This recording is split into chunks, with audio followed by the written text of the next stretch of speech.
চলুন আজকে আরেকটা ঘটনার মাধ্যমে নতুন কিছু জাপানি শব্দ শিখে আসি।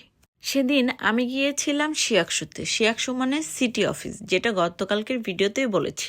যেহেতু আমি জাপানিজ পারি না আর ওরা ইংলিশ বুঝে না, ব্যাপারটা আমার জন্য বেশ চ্যালেঞ্জিং হবে সেটা আমি আগে থেকেই জানতাম। কিন্তু তারপর সাহস করে চলে গেলাম। যাওয়ার পর একটা কাগজ দেখিয়ে বললাম, সুমিমাসেন নিহঙ্গ আকারা নাই, মাই নাম্বার কাদো। তো ও বুঝতে পারলো যে আমি জাপানিজ পারি না, কিন্তু আমি মাই নাম্বার কার্ড নিতে আসছি। সে আমাকে বসিয়ে রেখে তার প্রসেস মতো কার্ডটা আমাকে দিল।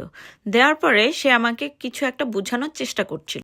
অনেকক্ষণ ধরে সে আমাকে বোঝানোর চেষ্টা করছে, কিন্তু যেহেতু আমি জাপানিজ বুঝি না, তার মানে আমি বুঝতেই পারছিলাম না সে কি বলছে। এদিকে আমি 40 মিনিট হেঁটে যাওয়ার কারণে, তারপরে আবার শীতের কাপড় পরা ছিল, আমি গরমে অলরেডি ঘেমে যাচ্ছিলাম, কিন্তু তার মাঝখানে আমি বুঝতেও পারছিলাম না সে কি বলছে। তখন চিন্তা করলাম যে না, এভাবে তো চলবে না, আমাকে এখান থেকে বের হইতেই হবে। তো আমি যতক্ষণ না বুঝবো ততক্ষণও আমাকে ছাড়বে না। তারপর আমি তাকে বললাম দাইজুবু দেস।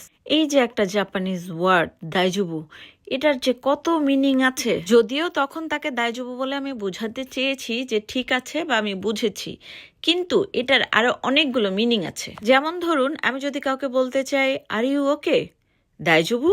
সে যদি বলতে চায় আই এম ওকে, তাহলে ও বলবে দাইজুবু। ডোন্ট ওয়ারি, দাইজুবু। নো থ্যাংক ইউ, দাইজুবু। কেউ যদি বলতে চায় ইট ইজ ওকে, দাইজুবু।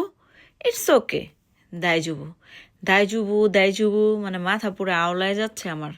জাপানে আসার পর কিছুদিন তো দাইজুবু দাইজুবু শুনতে শুনতে আমি কনফিউজড। কেন দাইজুবু বললো? এখানে দাইজুবু বলার কি আছে?